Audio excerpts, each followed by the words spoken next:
So hello lovies, welcome back to my channel. It's all your PU. So आज जो हम बात करेंगे वो नेपाल की प्रोटेस्ट के बारे में बात करेंगे कि क्या है, क्यों हो रहा है, किस लिए हो रहा है, और ये प्रोटेस्ट का नाम क्या है, और इसकी प्राइम मिनिस्टर कौन है, और उनके साथ भी क्या क्या हुआ है, हर चीज़ के बारे में हम जानेंगे।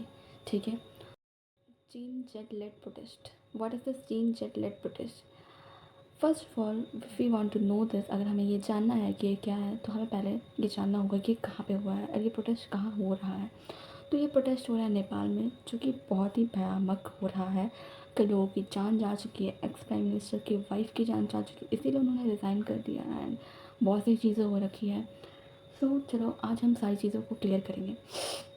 तो फर्स्ट ऑफ ऑल, हमारे जो प्राइम मिनिस्टर थे नेपाल के, वो कौन है, वो उनका नाम जानना आपको बहुत ज़्यादा ज़रूरी है। तो हमारे प्राइम मिनिस्टर जो है वो है के पी शर्मा ओली, जो कि जिन्होंने रिसेंटली रिज़ाइन कराया due to his wife death, क्योंकि उनकी वाइफ को किसी ने मार दिया इस प्रोटेस्ट में। लोगों के अंदर इतना गुस्सा है कि उन्होंने प्राइम मिनिस्टर के घर पे जाके मिनिस्टर के घर को जला दिया। यू कैन थिंक कि कितना ज़्यादा लोगों के अंदर गुस्सा है, लोगों के अंदर आक्रामक व्यवहार हो गया है कि उन्होंने प्राइम मिनिस्टर की वाइफ को ही आग लगा दिया और वी कैन से घर जला दिया। एंड आग लगाया क्या, ये मुझे नहीं पता, बट हाँ वो मर चुकी है, उन्होंने उन लोगों की वजह से ही मरी है।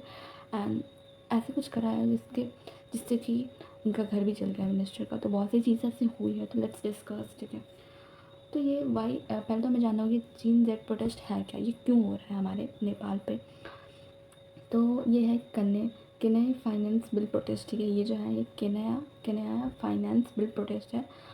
वाइडली इसको रिजेक्ट फाइनेंस बिल 2024 में किया गया था, और चीन जेट प्रोटेस्ट भी, क्योंकि इसमें जो कहा जा रहा है कि लोगों का डिमांड्स पूरा नहीं करा है, लोगों के जो डिमांड्स थे इस प्रोटेस्ट को लेके पहले वो पूरा नहीं हुआ, इसलिए उन्होंने ये प्रोटेस्ट शुरू कराया है ताकि उनकी डिमांड्स जो रुकी हुई है वो पूरी हो जाए जल्दी से गवर्नमेंट के थ्रू, और we can say that prime minister के थ्रू। सो तो मेन रीज़न क्या है इस चीज़ के बारे में। बहुत से लोग जो हैं भूखे मर रहे हैं, कि बहुत से लोगों को काम नहीं मिल रहा है, बहुत से लोग गरीब हैं, बहुत ही अनकंडीशनल वे में जी रहे हैं, उनकी कंडीशन अच्छी नहीं है। और बहुत से गवर्नमेंट है बट उनकी गवर्नमेंटल ऑपरेशंस नहीं हो रही है, मतलब कि गवर्नमेंट का काम नहीं कर रहे वो सही ढंग से अपना, जो लोगों को चाहिए रिक्वायरमेंट, जो सुविधाएं चाहिए वो सारी चीज़ें नहीं मिल रही हैं। और बहुत सी चीज़ें हैं। तो ये सारी चीज़ों को पूरी करने के लिए ये प्रोटेस्ट किया जा रहा है। तो नेपाल में कौन सा सोशल मीडिया बैन है, ये भी आप जान लो कि कई ब्लॉक किए हुए, कई 26 प्लेटफॉर्म हैं जो नेपाल में ब्लॉक किए गए हैं सोशल मीडिया के। व्हाट्सएप, फेसबुक, इंस्टाग्राम और वीचैट। ओके, ये जैसे मैसेंजर ऐप के साथ यूट्यूब और लिंक्डइन जैसे वेबसाइट भी शामिल है। तो ये सारी चीज़ें ब्लॉक हो चुका है नेपाल में, ये ऐसे कह रहे हैं।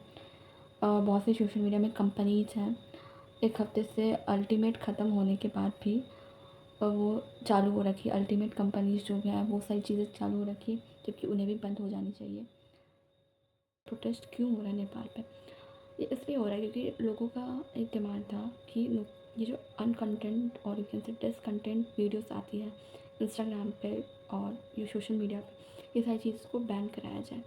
बट हमारी जो गवर्नमेंट है नेपाल की, तो उन्होंने वो सारी चीज़ें सुनी थी, बट उन्होंने डिले कर दिया इस चीज़ को, वो बाद में करेंगे।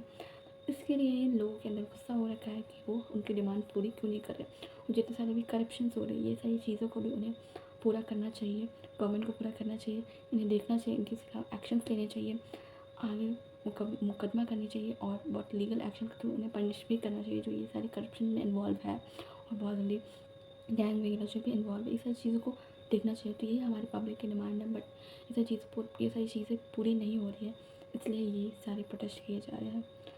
So if you like this video, then please like, subscribe and comment. Thank you.